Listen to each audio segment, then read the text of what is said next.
Nggak usah sekarang ini masih paham. Kan dilalui 13 sungai ya Pak ya, tapi hanya baru beberapa sungai yang hanya bisa kita lakukan. Sudah mengajukan, tapi belum terpasang, tapi tagihannya sudah ada.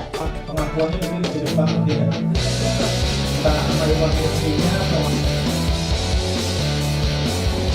tapi yang jelas itu Pak, dengan digital kami itu ada satu bukan tidak pasang. Masalah jadi tidak ada paparan dari mereka berdua, tinggal mungkin Pak Sahrul. Jadi Pak Sahrul ini ada di depan transformasi layanan Pam Jakarta yang memang tadi ada juga tadi seperti dibahas dari Jakarta, di Jakarta itu yang anak buah itu juga tidak.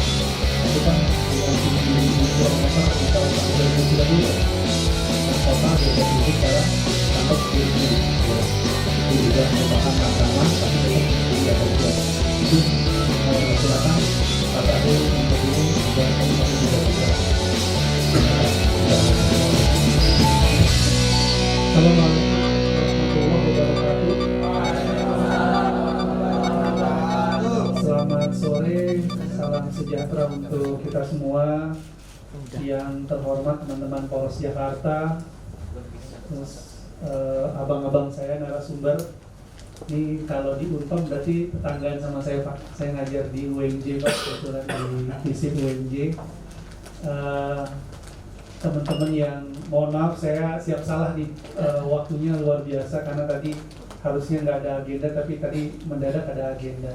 Nah ini kesempatan yang luar biasa kami Pamjaya bisa hadir di tengah Bapak Ibu semua, abang-abang semua yang pada kesempatan ini membahas satu tema fokusnya terhadap sektor air yang ini merupakan kebutuhan yang nggak mungkin kita gantikan dalam satu waktu, dalam satu hari, karena memang kebutuhan kita kaitannya dengan air ini nggak tergantikan.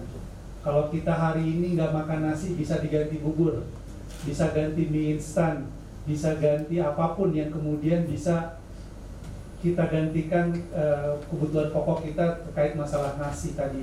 Tapi kalau udah bicara air, maka kita sadar betul kemampuan tubuh kita punya limit untuk kemudian mengkonsumsi air.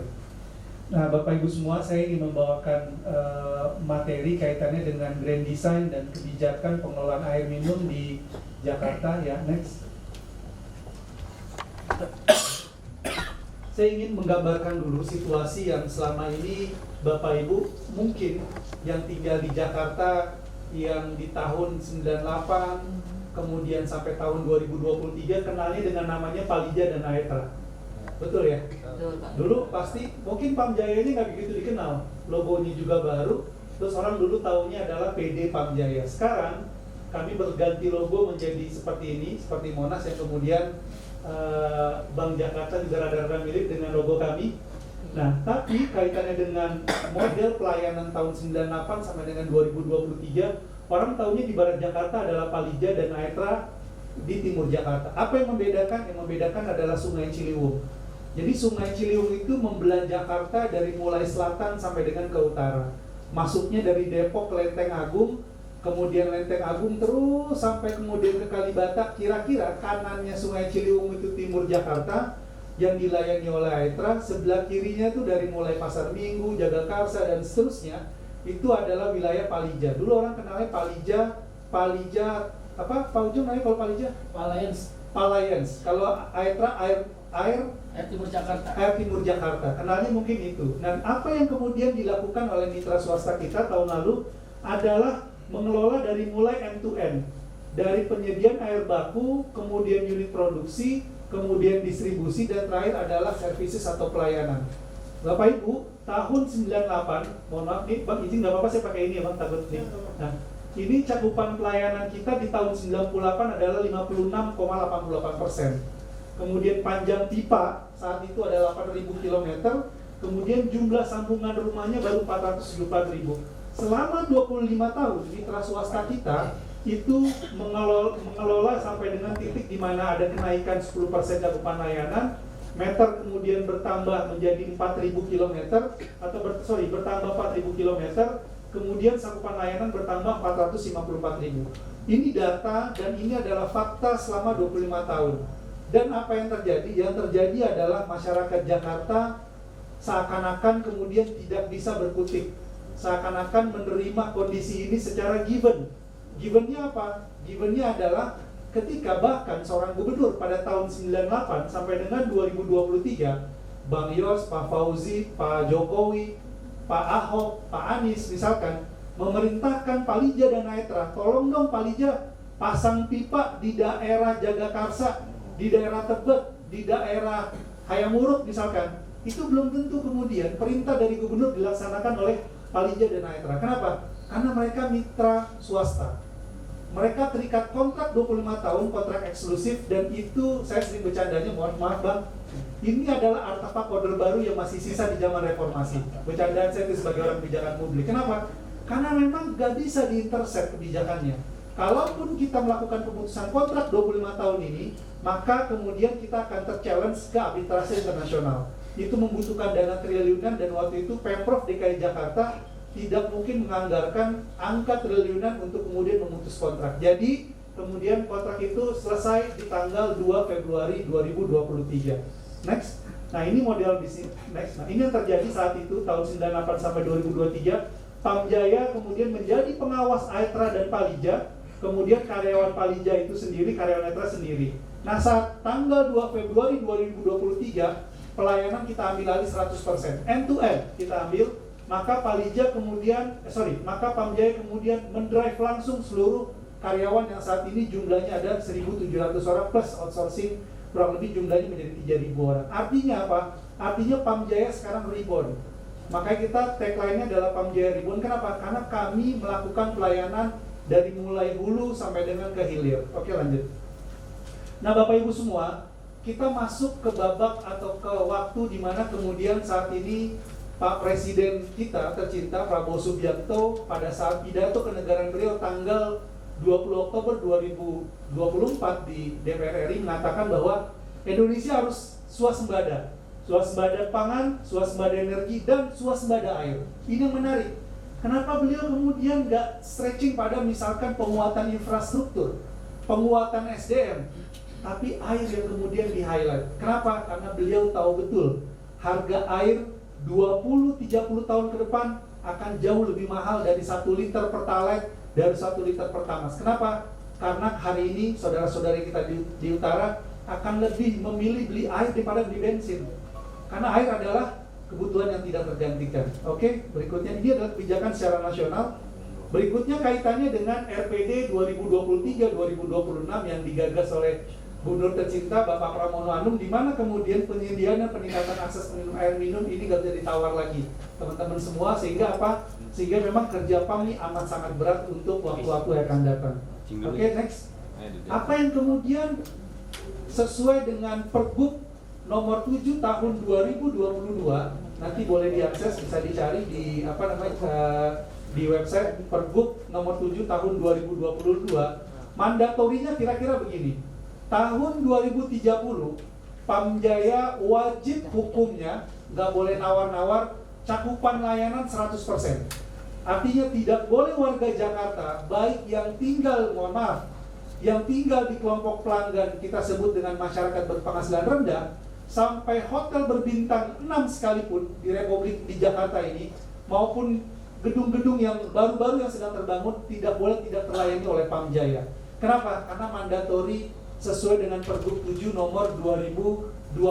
Nah, ditandatangani oleh Pak Anies Baswedan kemarin, beberapa waktu belakangan, hampir di awal 2025, Pak Pramono menyatakan jangan 2030, kenapa? Tarik ke 2029. Jadi targetnya dipercepat. Menyebabkan apa? Menyebabkan semua kita hari ini di Pamjaya rasanya nggak ada napas nih Bang, serius, rasanya nggak ada napas. Kenapa? Cuti 1 hari aja susah banget Bang. Ini fakta ini, saya punya tim hampir paling banyak, tim saya itu 800 orang.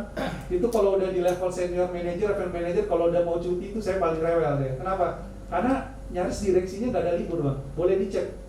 Besok Sabtu nih tadi udah dapat agenda dari sekretaris, ternyata ada meeting jam 10 kaitannya dengan human capital. Jadi memang sampai sebegitunya kondisi kita hari ini. Dan apa yang kemudian saat ini kita menjadi penting mendorong sebuah program prioritas dari mulai tahun 2025 sampai dengan ke depan adalah peningkatan cakupan layanan tentunya.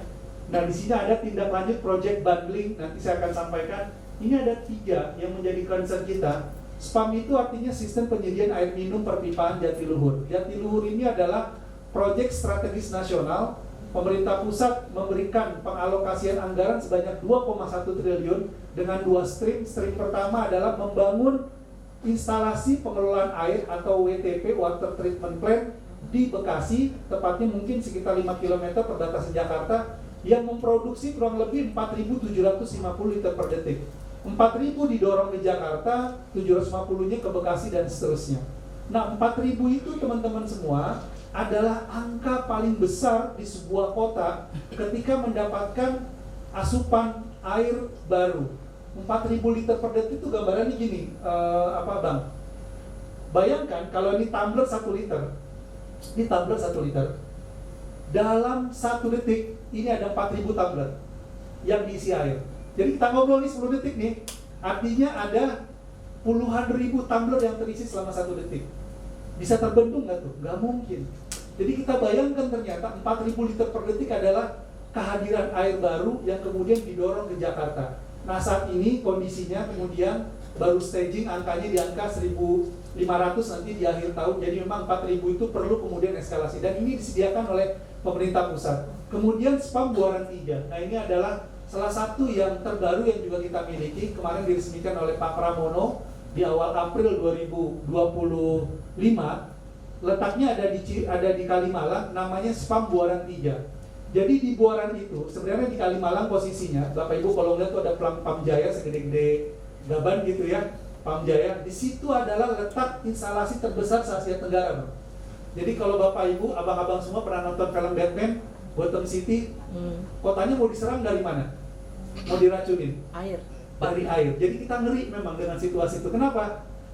Karena masuk Pam Jaya sebagai objek vital negara. Jadi sangat restricted, sangat terbatas, sangat konfidensial kalau untuk masuk area tersebut, ya APD, ya izin dan sebagainya. Kenapa? Karena kalau terjadi sesuatu, maka di Buaran itu setengah penduduk Jakarta bisa misalkan airnya terkooptasi dan seterusnya gitu ya. Itu untuk Buaran 3. Kemudian ada lagi SPAM Karian Serpong. Ini waduknya ada di daerah Karian, letaknya di Lebak, panjangnya 42 km. Sayang ini memang belum terprovide dengan baik karena ini pemerintah pusat yang ada ini. Jadi bukan dari pemerintah DKI Jakarta atau Pamjaya. Kemudian lanjut yang kemudian menjadi alokasi dari penanaman modal daerah ada 2, abang-abang semua. Penanaman modal daerah adalah anggaran yang disediakan oleh pemerintah Provinsi DKI Jakarta yang diberikan kepada perusahaan daerah, dalam hal ini Pamjaya. Kita dapat di SPAM Pesanggerahan tadi sebelumnya. SPAM Pesanggerahan dan SPAM Ciliwung. Pesanggerahan yang tinggal di daerah Jakarta Selatan, Kecamatan Pesanggerahan, Kecamatan Kebayoran Lama, nanti geser dikit ke Joglo. Tanggal 1 Oktober 2025 akan ada air baru dari Pamjaya. Kami akan mendorong supaya tidak ada penggunaan air tanah di wilayah Pesanggerahan, Kebayoran Lama, dan juga ke Joglo nantinya. Dan ini menggunakan dana daerah. Kemudian Ciliwung. Ciliwung ini diambil dari Sungai Ciliwung sebanyak 200 liter per detik. Posisinya ada, kalau abang-abang semua tinggal di selatan, lewat ke arah Pasar Minggu, ada namanya Volvo. Kalibata Timur, kantor BIN. Nah, itu di belakangnya, 200 liter per detik. Nah, Pesanggerahan 750 liter per detik. Pertanyaannya, Bang Sarul, kenapa ini kemudian nggak ada yang menggambarkan mengambil dari 13 sungai yang ada di Jakarta? Abang-abang semua, ternyata secara regulasi nggak mudah 13 sungai yang masuk ke Jakarta airnya bisa kita ambil. Kenapa? Karena memang regulasinya tidak di pemerintah Provinsi DKI Jakarta. Regulasinya ada di pemerintah pusat, di Kementerian PU, tepatnya di Dirjen Sumber Daya Air. Jadi, Sungai Ciliwung baru bisa diambil 200 liter per detik karena Kementerian Pusat dalam hal Kementerian PU mengkuantifikasi tingkat ekologi, kemampuan ketahanan air, serapan sampai hulu, sampai hilirnya bagaimana. Kan analogi Bang, kan kalau musim hujan airnya banjir Bang, 13 sungai. Iya, tapi airnya kan kemudian nggak bisa dibendung. Kecuali di hulunya, di puncak sana, di Bogor sana, membuat waduk besar untuk menampung sungai-sungai tadi. Tapi kan itu di luar dari yurisdiksi Pemprov DKI Jakarta dan Pamjaya. Artinya, bahwa memang kita belum bisa mengoptimalisasi sungai-sungai yang ada di Jakarta. Kalaupun ada, abang-abang ada yang tinggal di Jakarta Barat dan Mogot, Kalideres? Ada yang tahu Hasim Asyari?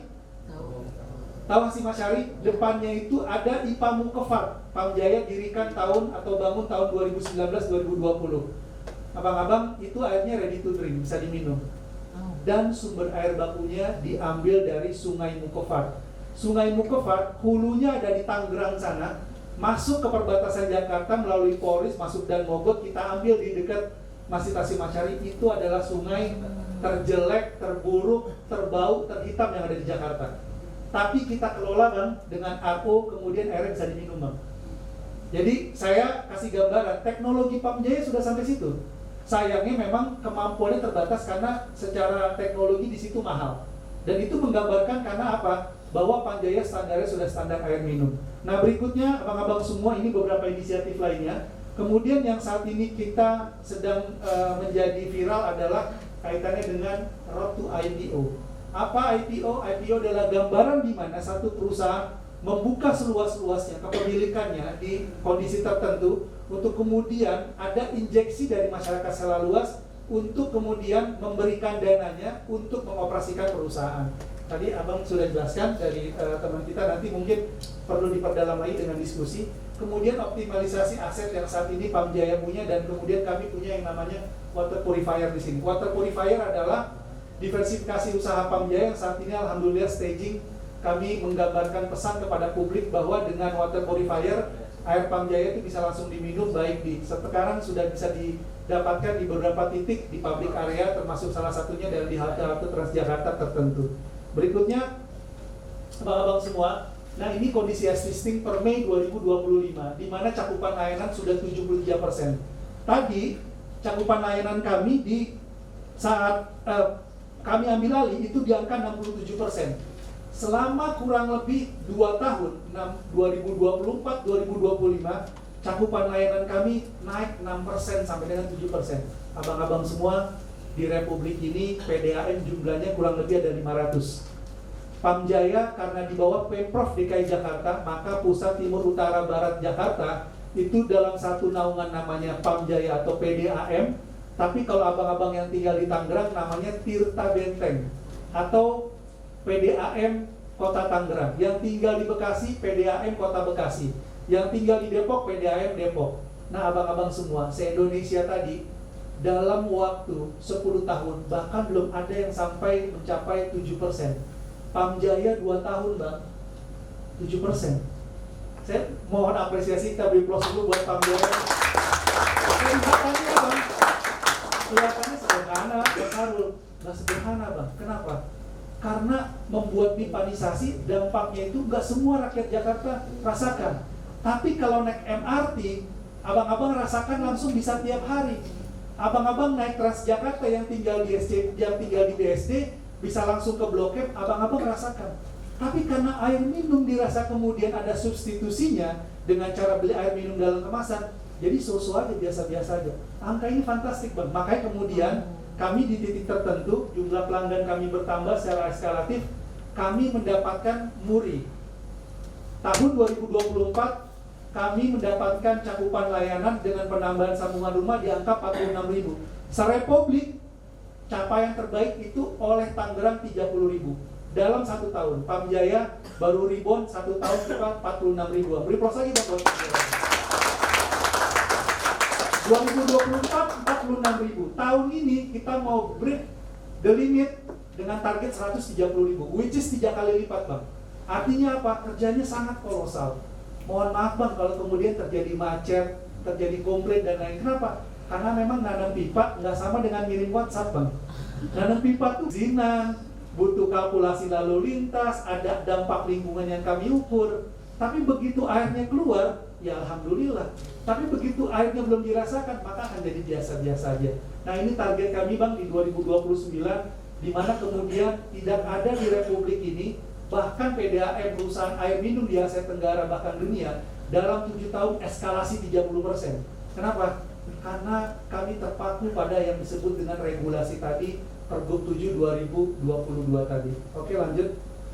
Nah ini gambaran abang-abang semua Ini rumit memang ngeliatannya, tapi ini menggambarkan bahwa keseriusan Pamjaya menghadirkan cakupan layanan 100% sampai dengan 2030, di mana kemudian gambarannya memang macam-macam nih Bang. Ini aspeknya aspek teknis, nanti saya akan lanjutkan dalam diskusi mungkin berikutnya, kan? Nah ini tantangannya abang-abang semua, di mana tadi saya sudah sampaikan Jakarta ketersediaan air bakunya itu bergantung dengan yang namanya Waduk Jatiluhur. Ada yang pernah ke Jatiluhur belum? Pernah Waduk Jatiluhur? Pernah. Abang-abang semua, nauzubillah min dzalik. Waduk Jatiluhur kan ada isu yang namanya megatrust, gempa bumi 90,2, 9,8 skala Richter. Kalau ternyata Allah menakdirkan Tuhan Yang Maha Kuasa terjadi gempa itu, Waduk Jatiluhur pecah, maka kemudian pasokan air kita 90% dari Waduk Jatiluhur itu selesai. Kenapa? Karena memang sumber utamanya dari situ. Makanya kita amat berkepentingan dengan yang namanya Waduk Jatiluhur. Kita beli air baku dari sana. Air baku Jakarta sumbernya paling utama dari sana. Kalaupun kita dapat 3.000 liter per detik namanya air curah, kita beli dari Tangerang, sudah dalam bentuk pipanisasi, masuknya ke Lebak Bulus, masuk ke Jakarta Barat. Tapi Waduk Jatiluhur airnya namanya air baku. Abang-abang tahu Kalimalang? Kalimalang itu kali buatan yang didirikan di zaman Soekarno untuk kemudian melayani Jakarta. Kemudian masuk tadi yang saya sebut buaran 1, 2, 3, 9.000 liter per detik, airnya diolah dan dikelola, kemudian didistribusikan ke warga Jakarta dan ready to drink. Tapi abang-abang tahu hulunya dari Sungai Citarum paling ujung masuk ke Waduk Jatiluhur, masuk ke Tarum Barat 60 kilo sampai dengan 65 km, masuk ke Jakarta dikelola. Effortnya luar biasa. Jadi nauzubillah min dzalik, mudah-mudahan gak ada hal-hal yang sifatnya force major gitu ya buat kita semua. Kemudian kualitas air baku tadi saya sampaikan nggak mungkin kita ambil misalkan dari sungai di depan hotel Jayakarta ini, nggak mungkin karena ada standarnya. Kemudian kondisi perpipaan Jakarta, abang-abang semua, tadi slide berikutnya, coba mundur sedikit deh, mundur sedikit Bang, dua slide lagi Bang, stop Bang. Abang-abang semua, kita hidup di Jakarta, ada yang sudah abang-abang 20 tahun, 30 tahun, 50 tahun, 70 tahun. Pipa Pamjaya itu 12.000 km. 12.000 km itu jaraknya Jakarta ke Maroko. Pipa Pamjaya jaraknya dari Jakarta ke Maroko Bang. Kalau ke Surabaya pulang pergi jalan kaki bisa 12 kali Bang. Pipa Pamjaya, bayangkan kalau hari ini komplain kita ada air pipa bocor gara-gara pekerjaan ABCD, tapi happening komplainnya tinggi, Pamjaya nggak bisa melayani. Pipa Pamjaya itu nggak mungkin karyawan Pamjaya yang pecahin Bang. Karena kalau Pak Ujung mecahin pipa Pamjaya, Pak Ujung kena marah sama saya. Tapi yang mecahin siapa Bang? Pekerjaan yang lain. Kenapa? Karena ngegali, ngegaruk. Contoh, saat MRT dibangun sejak tahun 2014 sampai kemudian beroperasi Bang, itu ada yang disebut dengan relokasi pipa. Dulu Sudirman Tamrin tengah-tengahnya itu Bang, sampai Lebak Bulus, itu pipa Pamjaya di tengah-tengah. Pipanya pipa segede gaban. Pipa-pipa 1.200, pipa 1.800 tingginya. Kemudian karena MRT mau masuk, pipanya kemudian direlokasi, dipinggirin ke kanan dan ke kiri. Butuh uang, butuh waktu Bang. Karena apa? Pindahin infrastruktur, tetap terjaga layanannya, tapi butuh waktu. Butuh waktu 5 tahun Bang, mindahin doang. Ini nanam pipa dari 12.000 ke 19.000, nambahnya berapa kilo Bang? 7.000 kilo dalam waktu 7 tahun. Nambah pipa 7.000 7 tahun, tadi 5 tahun cuma mindahin pipa Bang. Analoginya nyambung nggak? Sebenarnya nggak nyambung, tapi kenapa? Kita harus melakukan itu. Kenapa? Kalau enggak, target 2029 nggak dapet Bang. Tapi di sisi lain kami harus fokus dengan target yang kami jalankan. Di sisi lain, secara existing, pipa kami kena garuk. Contoh nih Bang, kalau udah bulan Agustus, September, Oktober, Abang tahulah ada serapan anggaran dari dinas lain, dari OPD lain, dari kementerian. Kerjaannya apa Bang kalau utilitas? Ngegaruk. Pakai apa ngegaruknya Bang?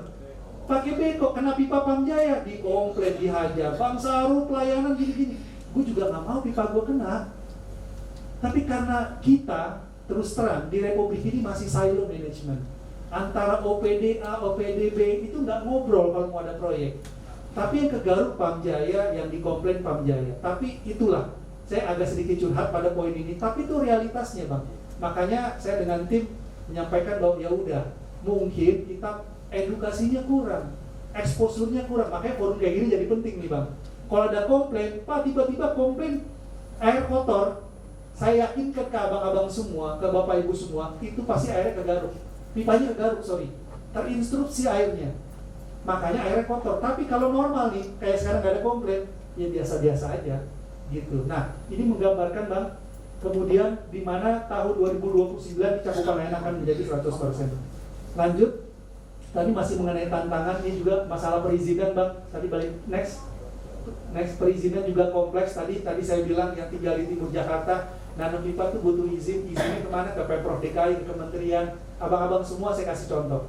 Kita hidup di Jakarta yang kemudian terbatasi dengan 2 step. Pertama jalan tol, kedua adalah rel kereta. Rel kereta itu milik KAI. Setiap pipa Pamjaya melewati rel kereta itu berbayar selama 5 tahun Bang. Itu anggarannya miliar rupiah. Kalau kita nanam pipa ngelewatin kemudian di daerah Jakarta Selatan tol JOR, ya ngelewatin pipa Pamjaya itu 5 tahun bayarnya kurang lebih setahu saya 1,5 miliar. Ngelewatin doang nih Bang, numpang sama 5 tahun. Artinya kita pun harus mengeluarkan sesuatu atau biaya yang kemudian sama-sama negara tuh Bang. Ini perizinan nih Bang, ini kompleks nih 7.000 kilo kita ngadepin yang begitu. Kenapa? Karena ada jalan tol, karena ada rel kereta. Gampang nggak? Padahal sama-sama lambang negaranya Garuda. Ternyata nggak bisa Bang. Karena kenapa? Masing-masing kementerian, BUMN mereka punya tupoksinya masing-masing gitu ya. Nah ini tantangan. Nah berikutnya adalah bagaimana strategi yang akan dilakukan berikutnya. Izin Bang.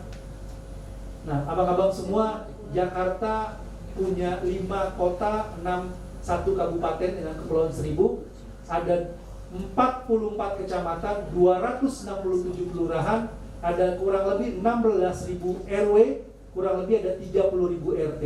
Yang saya tampilkan adalah kurang lebih 267 kelurahan.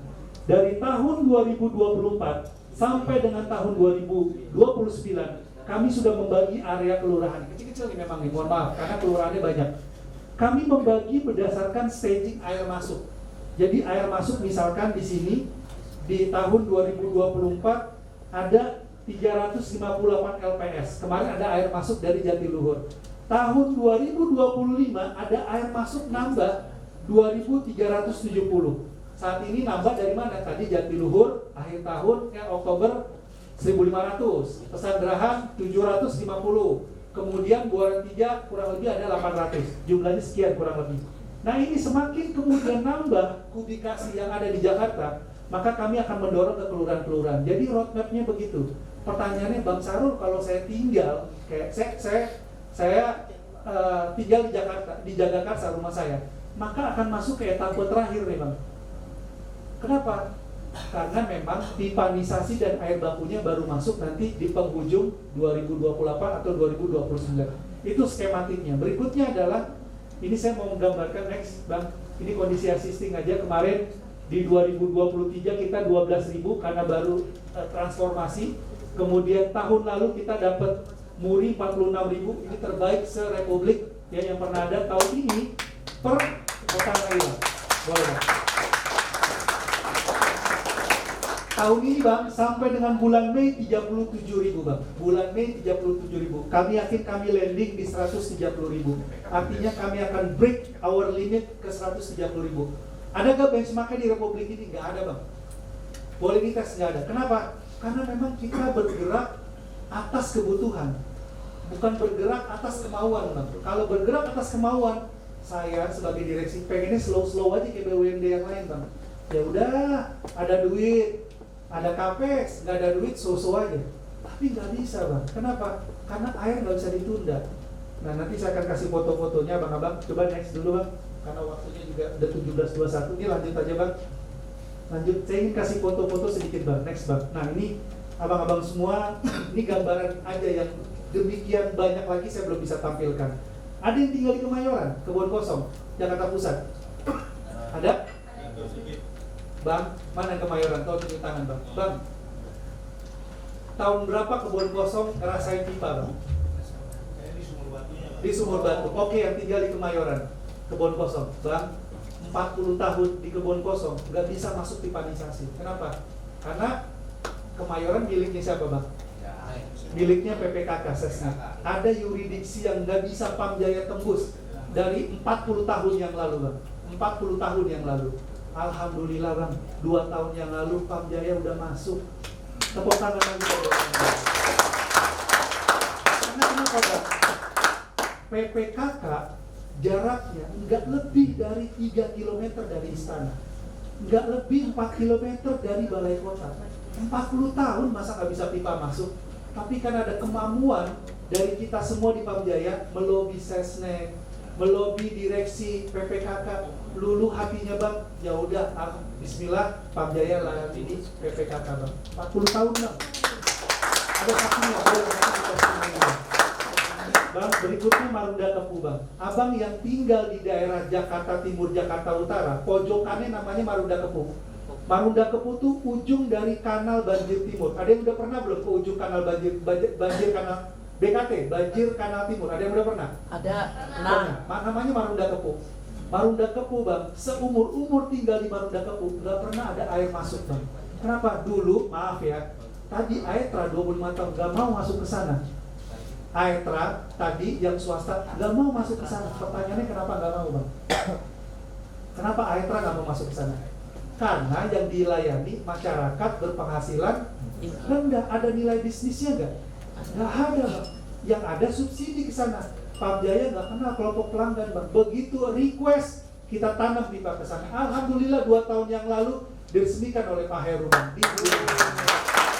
Oleh Pak Heru bang. Kemudian Kamal Muara bang. Ini saya ambil yang epic aja ya bang ya. Kamal Muara itu bang, tadi kanal banjir timur adanya di Marunda Kepu. Kanal banjir barat namanya Kamal Muara bang.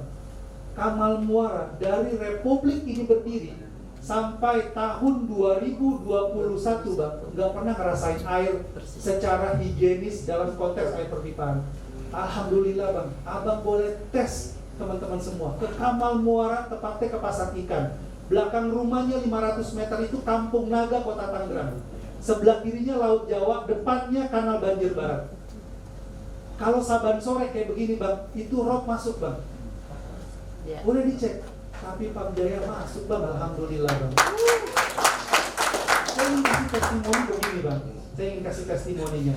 Saya yang alhamdulillah dengan tim kita tempo hari beramai-ramai melakukan percepatan pipanisasi ke sana. Epicnya gini bang. Ada nenek-nenek, kakek-kakek tinggal di sana, rumahnya masya Allah kecil banget. Kerjanya jadi, mohon maaf, penjahit perumahan. Penghasilannya sehari nggak lebih dari 80.000 bang. Kalau dia beli air gerobakan, yang gerobak biru di Rigen bang, itu sehari itu bisa 50.000 bang, 30.000 sampai 50.000. Yang pernah ngerasain dia, sebulan itu kurang lebih 800 sampai dengan 1 juta rupiah. Berat gak bang bayar air segitu bang? Berat. Pamjaya masuk bang, kita kasih gratis. Airnya cuma bayar 30 sampai 40.000 bang. Nenek-nenek kita samperin, kakek-kakek tadi meluk-meluk bang, terima kasih. Seumur-umur tinggal jadi warga Kamal Muara, nggak pernah ngerasain air Pamjaya. Kenapa? Karena kita terpaku pada mandatori kita, melayani tanpa melihat kelas pelanggan. Pertanyaannya lah, Palija yang melayani di area ini, kenapa dulu nggak mau masuk? Karena nggak ada nilai komersilnya bang. Nanam pipa itu kan butuh duit. Masang pipa tuh butuh duit bang. Tapi Pamjaya sekali lagi bang, karena mandatorinya mau turun bang. Ini nggak ada cuannya bang, mohon maaf, nggak ada cuannya di sini, subsidi bang. Karena yang kita layani adalah warga negara merah putih Pancasila, warga Jakarta. Nah, ini yang menggambarkan titik lain, yaitu salah satunya adalah di Rusun Marunda. Rusun Marunda sebelum ke Kampung Muara ada namanya Rusun Marunda bang. Ini juga puluhan tahun airnya nggak sampai ke lantai 6 bang. Saya di demo berkali-kali, itu yang di demo dulu Syahrul Hasan, Direktur Pelayanan. Akhirnya nggak sampai ke lantai 6. Kenapa? Karena ternyata dia pipa terujung. Makanya kemudian atas amanah dari Pak Arief Nasruddin, dirut kami buat derul yang namanya reservoir komunal Marunda reservoir komunal Marunda ya Pak Ujong ya. Bisa Bang, alhamdulillah Bang sampai lantai 6 sekarang. Di demonya di mana? Di balai kota sampai ke detik Bang. Kalau udah nyampe detik berarti kan luar biasa Bang ya. Alhamdulillah Bang, boleh cek ke sana Pamjaya 24 jam. Alhamdulillah. Ini yang kemudian nextnya coba Bang. Ini di Duri Kepa ya, ini kemudian di Lodan Bang, dan ini dikembangkan ini beberapa lagi yang kemudian saat ini alhamdulillah sudah terlayani. Nah terakhir Bang, saya ingin menggambarkan dampak positif ketika Pamjaya masuk ke rumah-rumah warga Jakarta. Abang-abang semua, kita ini sekarang di perbatasan Jakarta. Ini Jakarta Barat ya? Barat, Jakarta Utara. Sebelah kiri Jakarta Utara. Abang-abang semua, alhamdulillah mungkin yang tinggalnya Jakarta Pusat ke arah Jakarta Selatan, Jakarta Timur ke arah Cibubur, Jakarta Barat udah ke arah Tangerang. Abang-abang mungkin yang masih pakai air tanah gak ngerasain abrasi air laut seperti di sini, air lautnya udah mulai berasa Bang. Saudara-saudara kita yang tinggal di Jakarta Utara, Jakarta Timur belum mendapatkan air perpipaan, maka merasakan dampak yang disebut dengan land subsidence atau sinking permukaan tanah. Kan viral video tempo hari yang saya kira udah banyak lihat, ada musola yang udah nggak bisa dipakai ya, udah masuk air laut setengahnya Bang ya. Itu kenapa Bang? Karena turun permukaan tanah Bang. Terjadi yang disebut dengan abrasi, permukaan tanah turun. Jakarta abang-abang semua 1 tahun itu penurunan muka tanah 1,4 sampai dengan 1,5 cm. Kalau 10 tahun berapa Bang? 1,4 per tahun centimeter. 10 tahun berapa Bang? 1,5 meter Bang. 1,5 meter itu tinggi saya tuh kalau turun. Kalau rumah kita Bang, tanahnya turun segini, ambles gak rumah Bang? Itu yang terjadi di Jakarta sekarang, di utara Jakarta. Menggambarkan apa? Keseriusan kita untuk menahan laju sinking. Kenapa ini terjadi? Salah satu aspeknya adalah mengeksploitasi air tanah berlebihan. Kenapa? Karena Bang boleh mundur lagi Bang, sorry Bang. Boleh mundur Bang, terus yang peta tadi Bang. Terus Bang. Lagi Bang. Nah, lagi Bang. Nah, Bang, izin Bang. Bang, kebutuhan Jakarta untuk 100% 32.950 liter per detik. Dalam 1 detik butuh 32.000 liter. Dalam kondisi hari ini baru 23.000 Bang. Pertanyaannya ada gap berapa nih Bang? Kurang lebih 10.000. 10.000 lah kebutuhan warga Jakarta yang Pamjaya belum bisa hadir. Kami mengakui itu karena gapnya masih ada di sini Bang, yang kurang lebih 25%. Artinya 10.000 liter per detik orang Jakarta hari ini mengekstraksi air tanah. Dalam waktu 1 detik 10.000 ketarik. Artinya ketika air tanah terus ditarik dengan uncontrolled management Bang, maka konsekuensinya tanahnya menurun. Ini fakta nih Bang. Ini konteksnya lingkungan yang perlu kita potret. Coba Bang lanjut lagi Bang ke yang tadi Bang. Artinya aspek lingkungan yang kita potret. Dan kedua nih Bang, aspek sosial. Pertanyaan saya gini Bang. Yang tinggal di Menteng Bang, misalkan yang tinggal di Pondok Indah, tinggal di Menteng, tinggal di Pondok Indah, perumahan elit di Jakarta, ya, rumahnya abang-abang semua nggak ada pipa Pamjaya, nggak ada air tanah, dia beli pakai gerobakan Bang. Ada yang mau beli nggak kira-kira? Harganya turun nggak? Turun. NGOP-nya turun nggak? Turun. Kenapa? Karena air pump itu berpengaruh pada apa? Aspek sosial Bang. Jadi wajar kalau kemudian hari ini warga Jakarta, boleh dicek nih, datanya ada juga di Pemprov DKI Jakarta. Setiap pipanisasi yang masuk, maka perhitungan PBB dan NGOP satu wilayah, maka akan naik Bang. Kenapa? Karena ada pipanisasi. Tapi kalau masih belum terlayani Bang, mohon maaf pakai gerobakan tadi yang saat ini masih ada di Jakarta, maka otomatis Bang skala sosialnya menjadi berbeda. Itu yang kedua. Yang ketiga, dampak ekonomi. Abang-abang tadi saya ceritakan di Kampung Muara Bang, kami menghitung kira-kira begini. Warga Jakarta secara aturan sesuai dengan Permendagri, tinggal rata-rata satu rumah 6 kepala, maka kebutuhan airnya itu satu bulan itu kurang lebih 10 meter kubik atau 10.000 liter Bang. 10.000 liter belum terlayani. Dia pakai air gerobakan tadi, dikuantifikasi jadi rupiah kurang lebih 1 juta dia beli Bang. 1 juta Bang. Begitu dia pakai air pump cuma beli 50.000. Artinya dia saving 900 sampai dengan 950.000 rupiah. Bisa buat cicil Vario sama Honda Beat yang baru Bang. Kira-kira gitu ya. Daripada beli air Berubahkan. Gambaran ekonominya gitu. Terakhir adalah masalah kesehatan. Ini yang kita paling consider. Kenapa? By data Dinas Kesehatan menyampaikan bahwa salah satu aspek adanya masih stunting di Jakarta karena warga Jakarta belum mengkonsumsi air minum yang layak, air bersih yang layak. Oleh karena itu penting aspek-aspek ini menjadi mandatori, bukan bicara soal bisnis Bapak Ibu semua. Kenapa? Ini hidup yang tak tergantikan, circle hidup yang tak tergantikan. Saya kira itu Bapak Ibu semua highlights dari yang saya sampaikan pada pertemuan ini. Terima kasih. Assalamualaikum warahmatullahi wabarakatuh. Semoga pencerahan dari Pak Sahrul yang memang ditunggu teman-teman semua bisa terpuaskan. Apalagi banyak hal-hal yang positif. Pamjaya untuk warga DKI, Pamjaya adalah pelayanan. Jadi dari Pulau Seribu sampai Jakarta Selatan juga memang bisa terlayani dengan baik. Bayangkan ongkos produksi 3.000 per liter di Pulau Seribu, tapi oleh Pamjaya dijual Rp 1.000. Bukan. Produksinya 35.000. 35.000. Nih, produksinya 1 liter 35.000. 35.000 Bang. Betul. Jualnya 1.000 perak Bang. Ketemu kan tuh angkanya? Jadi mengutamakan pelayanan. Subsidi dari Jakarta, bukan dari PSU. Subsidi. Jadi memang yang diutamakan adalah pelayanan Pamjaya untuk warga DKI. Jadi kita masih ada 10 atau 15 menit untuk diskusi. Silakan, mungkin ada pertanyaan dari kawan-kawan. Tadi pertanyaan keras sudah ada tadi. Mau lagi? Mau nanya lagi ya, Wong? Oh gitu. Ya boleh. Tapi pertanyaannya tadi bahwa pelayanan tadi sudah memang terjawab oleh Pak Sahrul bahwa Pamjaya itu adalah garda terdepan dan punya mandatori, Pak ya. Dan itu memang disanggupi dengan ya ini seperti proyek apa? Bikin 1.000 candi hanya dikasih waktu 4 tahun ya 7.000 km dan itu luar biasa. Silakan Ewong. ya. Ya. Selamat sore Pak Sahrul. Saya Ewong dari Media Lampu Hijau. Kalau mendengar dan melihat pemaparan Pak Sahrul nih patut diapresiasi sih, artinya infrastruktur menjadi fokus. Cuman tadi saya sempat melihat tuh ada non revenue water yang mencapai 48%.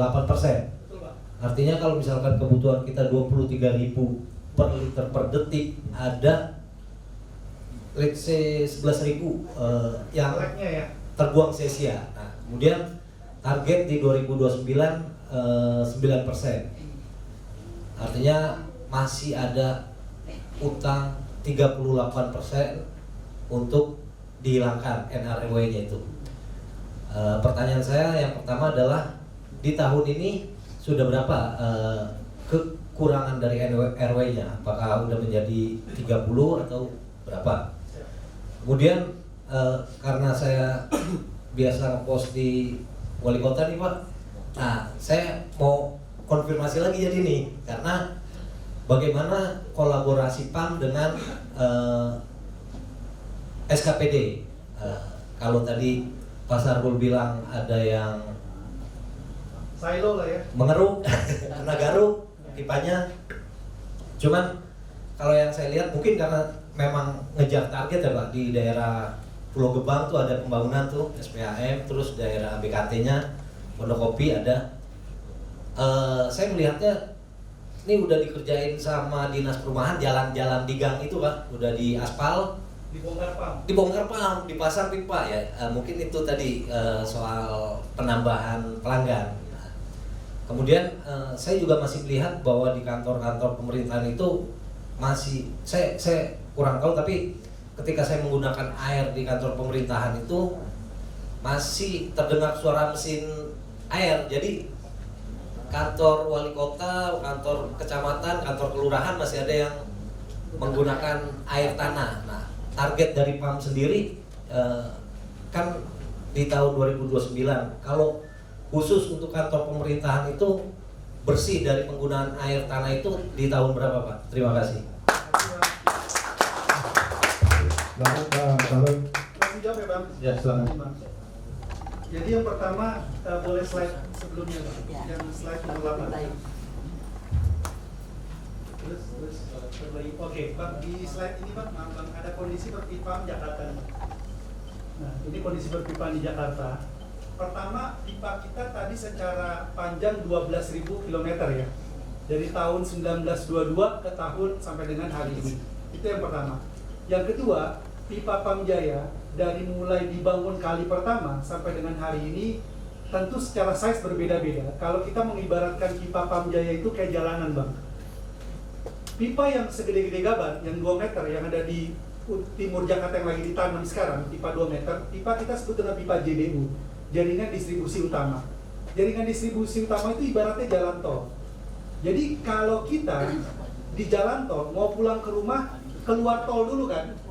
Keluar tol, masuk ke highway, atau masuk ke jalan biasa, ke arteri, masuk ke gang kita sampai ke rumah. Kan kira-kira gitu ya? Nah pipa tuh begitu. Ada pipa gede, pipa sedang, pipa kecil baru masuk ke rumah. Gambaran pipa seperti itu, sama dengan kondisi jalanan. Itu yang satu. Yang kedua, pipa tadi secara size, kemudian juga secara material. Zaman itu tahun kemerdekaan sampai dengan kemudian terakhir masih di tahun 60-an, itu mostly pipanya pipa steel, pipa baja, Bang. Makanya pipa baja masih banyak ditemukan. Salah satunya Jakarta dulu ngambil air dari Ciburial, Bang. Sumber air pertama itu makanya 1922 tuh di situ. Itu di Bogor ada pipa ke Pamjaya sampai ke Pasar Rebo. Ada yang tinggal di timur Jakarta, gak di Kampung Rambutan. Ada gedung namanya 1922. Iya. Nah itu gedung yang paling angker yang Pamjaya punya tuh. Reservoir 1922 Pasar Rebo. Nah itu dari Ciburial masuk ke situ, airnya ditampung. Itu pipa-pipa baja. Sampai dengan hari ini pipanya masih ada dan masih berfungsi sebenarnya. Nah pipa itu kemudian seiring waktu berjalan, ditanam oleh Pamjaya saat itu, masuk ke mitra swasta, materialnya beda-beda. Ada yang kemudian masih pakai bentuknya, kalau ini apa ya, semen asbes istilahnya, itu di daerah Pondok Indah. Tapi begitu dengan mitra sudah banyak kemudian berubah jadi pipa HDPE. HDPE itu yang kita pakai sekarang. HDPE adalah pipa food grade, pipa yang siap minum, pipa yang hitam-hitam itu yang secara warna kita lihat di Jakarta, itu pipa siap minum. Bukan pipa siap minum, pipa food grade lah. Nah, pipa tadi, abang-abang semua, umurnya ada yang baru 1 minggu, ada yang sudah 100 tahun. Maka kemudian, angka tadi, abang benar tuh menyorotinya tadi. Apa yang disebut dengan non-revenue water. Sebenarnya secara makna, non-revenue water itu adalah air yang tidak tertagih. Air yang bukan berarti bocor, tetapi air tidak tertagih. Kenapa? Pertama, kita menghitung air kita itu di flow meter disebut dengan, di IPA kita, instalasi pengelolaan air, ada yang namanya flow meter. Sama ketika gardu induk PLN, begitu dia keluar dikit, di situ ada flow meter. Berapa sih yang diproduksi KWH-nya? Di PAM juga begitu. Nah, yang diproduksi oleh Pamjaya jumlahnya adalah saat ini 23.000. Sampai ke air, ke pipa-pipa yang ada di rumah-rumah, itu harusnya nominalnya sama. Tapi karena pipa Pamjaya jumlahnya 12.000 km, maka yang dipakai hari ini di hotel ini, dia langsung tersubstitusi itu pipanya. Langsung isi. Sebenarnya pipa Pamjaya itu, kalau tadi abang menyoroti 23.000 liter per detik, 48% bocor. Artinya yang bocor kurang lebih 10.000, Bang ya. Berarti 10.000 liter per detik bocor nih, bahasa Betawinya ngegerocok di Jakarta nih. Jakarta banjir gak hari ini? Tidak. Nggak banjir. Kenapa? Karena bocornya ada yang segede jarum, ada yang kemudian masih di pipa. Jadi kami masih mengkaji nih Bang, namanya apakah NRW atau tingkat kehilangan air. Supaya apa? Supaya kemudian kita tidak terfokus pada angka persentasenya. Walaupun secara sel sebenarnya nggak ada masalah untuk kita. Nah, pertanyaan berikutnya adalah kapan kemudian ini ditargetkan, Bang?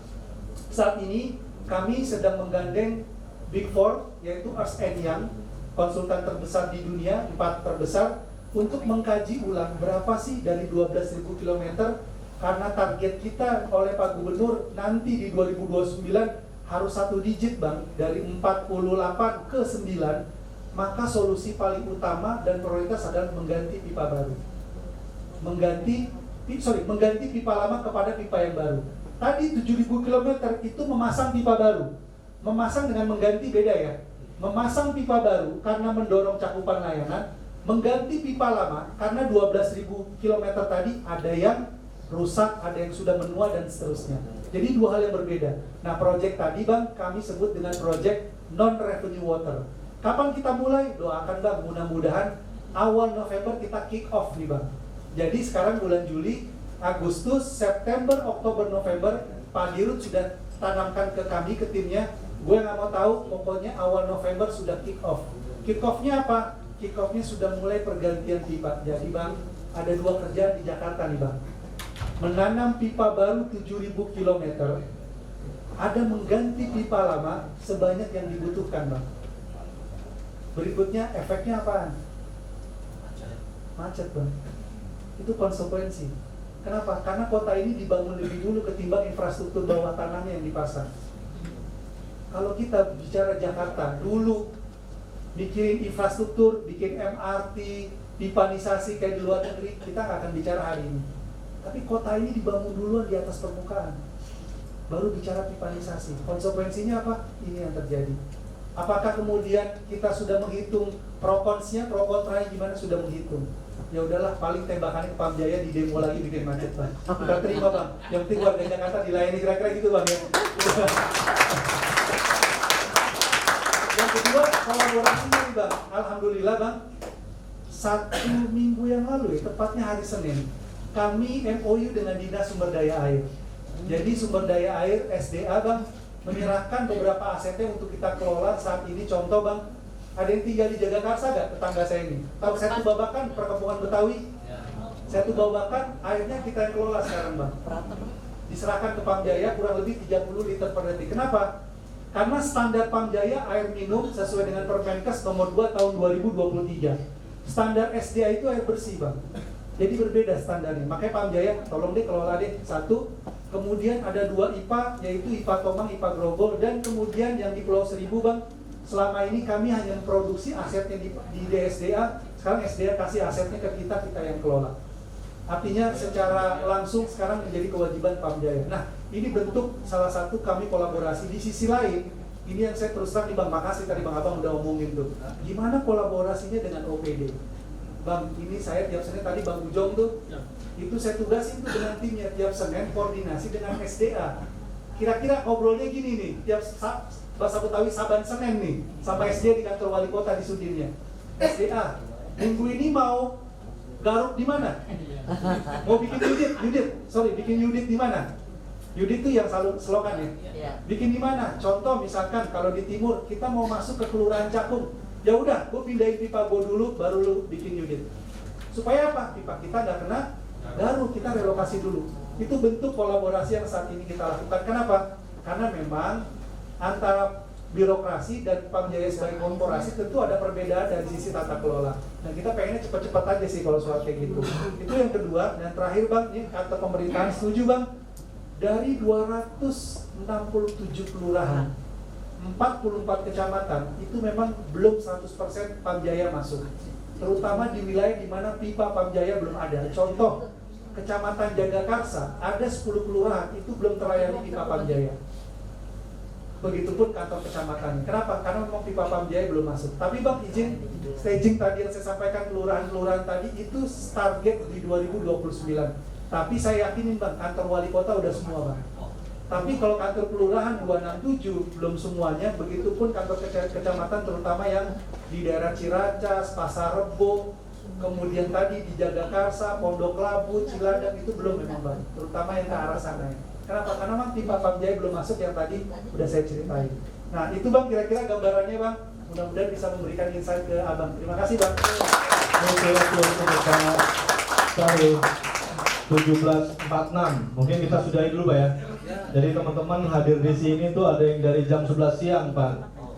Jadi mereka itu memang luar biasa bertahan hingga 17.46. Jadi kawan-kawan masih ada yang penasaran atau enggak nih? Kita closing ya. Oke. Terima kasih Pak Sarul, terima kasih Bapak-bapak narasumber, Pak Efriza, Pak Faujan, dan teman-teman semua. Mungkin bisa diambil hikmah dan kesimpulannya bahwa Pamjaya itu punya mandatori untuk pelayanan warga DKI Jakarta. dan Pam Jaya mempunyai semangat di 2029 sudah bisa tadi memenuhi apa yang dimandatorikan dan akhirnya bisa melayani seluruh warga DKI Jakarta. Dan mungkin nanti kita foto bersama Pak ya. Oke, terima kasih, saya cukupkan. Assalamualaikum warahmatullahi wabarakatuh.